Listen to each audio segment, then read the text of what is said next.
44 it is now. Total victory now, so. Almost, but not yet. Not victory. Let us go. 44. Total victory. 1 Corinthians chapter 15, verses 20 to 26. But now is Christ risen from the dead, and become the firstfruits of them that slept. For since by man came death, by man also came the resurrection of the dead. For as in Adam all die, even so in Christ shall all be made alive. But every man in his own order, Christ the firstfruits, afterward they that are Christ's at his coming. Then cometh the end, when he shall have delivered up the kingdom to God, even the Father, when he shall have put down all rule and all authority and power. For he must reign till he hath put all enemies under his feet. The last enemy that is... For he must reign till he hath put all enemies under his feet. The last enemy that shall be destroyed is death. In verse 20, Paul sets forth the triumphant proclamation of Christ's resurrection from the dead. Modern man has cheapened the power of language by his loose views of the meaning of resurrection. In the Greco-Roman world, beliefs in immortality were commonplace, that is, of the soul surviving the body's death to live on as a spirit. The major exception to this view, to Bangalo. Too late.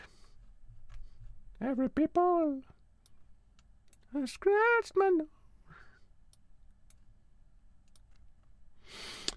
Sorry, I am a bit silly. Gratuitously silly. So goofy. Why that boss so goofy?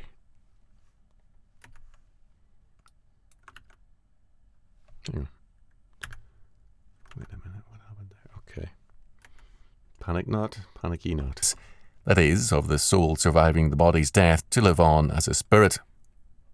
The major exception to this was the Egyptian view of life after death, but this was an anemic view when compared with the doctrine of the resurrection, and it was tied to a works religion. Not only did Jesus Christ rise again physically from the dead in a glorified body, but he became the firstfruits of them that slept. Verse 20. The departed saints waited for their bodily resurrection at the end of time and history, but Jesus Christ, by his bodily resurrection, was the firstfruits, an advance witness to the great and general resurrection. That great final event of history would signal the total triumph of the triune God over all his enemies. It would openly display the end of history as the triumph over the powers of sin and death. These two marks of the fall would be corrected by Christ's atonement and its power. Christ would replace the work of the enemy and the lawbreaker, Genesis chapter 3 verse 5, with his perfect law-keeping and atonement. There would be life instead of death in the portion of Christ's new human race as the last Adam, and righteousness or law-keeping would replace sin. Instead of death in the portion of Christ's new human race as the last Adam, and righteousness or law-keeping would replace sin. The history of man culminates in the triumph of God. God, however, triumphs in and through his creature, man. For since by man came death, by man came also the resurrection of the dead. Verse 21. Man and his history are the battlegrounds. The battle will end where it began, in man and his obedience to God.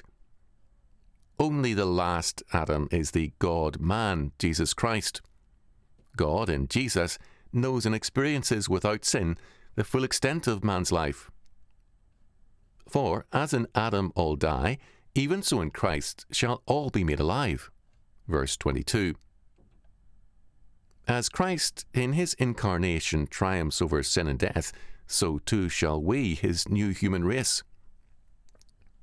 The resurrection is thus an important event in human history because it sets forth the destiny of all men in Christ. There is because it sets forth the destiny of all men in Christ. There is, however, a time gap in this great event. But every man in his own order, Christ the firstfruits, afterwards they that are Christ's at his coming. Verse 23. Between Christ's resurrection and the general resurrection, there is a great time lapse. The redeemed, the people of the resurrection, must first perform a great task, the conquest of all men, nations, and things for Jesus Christ, bringing them under his law and into his kingdom. Christ's victory is indeed also our victory, but his battle, his holy warfare against sin and death, is also our battle. With our triumph in Christ, or sometime thereafter, comes the end of history in the endless and eternal reign of Jesus Christ. Then cometh the end, when he shall have delivered up the kingdom to God, even the Father, when he shall have put down all rule and all authority and power. Verse 24. The conquest of earth is now complete. The new and regenerate humanity of Christ has triumphed over the old and fallen humanity of Adam. Christ does not surrender the kingdom, but rather delivers it to God. Adam. Christ does not surrender the kingdom, but rather... Sorry, I hit the wrong button there. Yep. Of Christ has triumphed over the old and fallen humanity of Adam. Christ does not surrender the kingdom, but rather delivers it to God as an accomplished conquest. All alien or enemy rule, authority, and power are put down. They are finally defeated, so that all things are again totally under God and his authority. Christ's present reign is as a warrior king over an army raised up to wage war against all the enemies of God. For he must reign till he hath put all enemies under his feet. Verse 25. The battlefield is history, the created realm, and this is the area in all history for...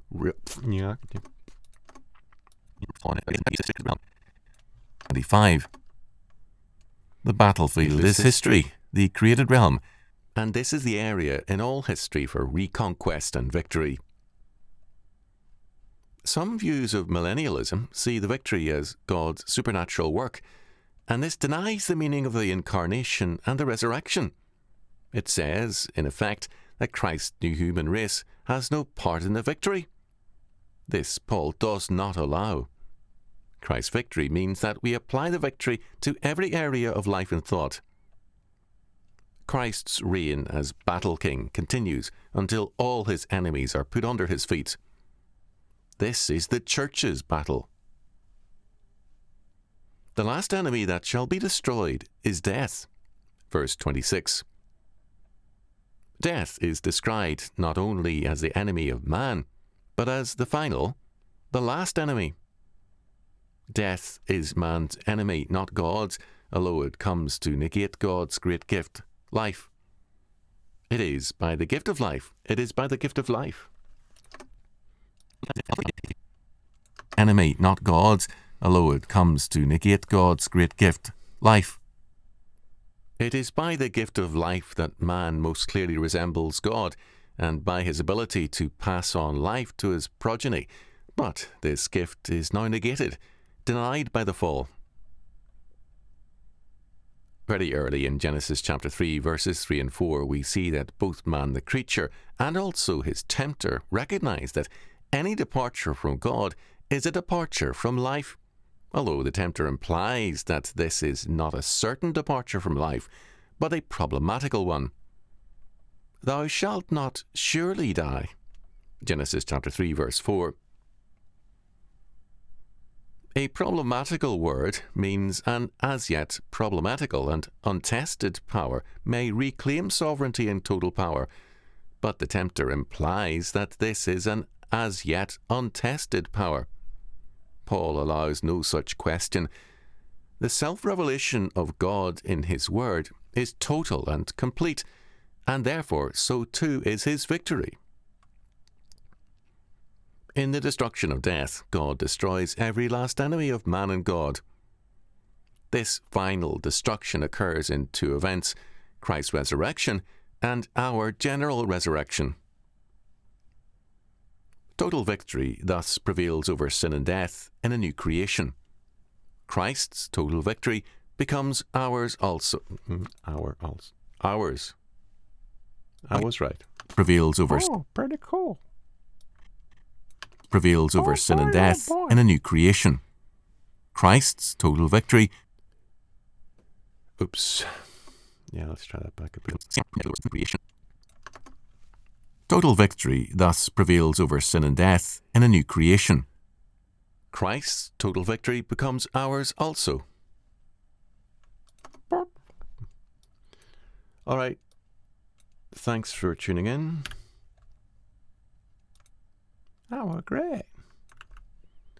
And see you in 45.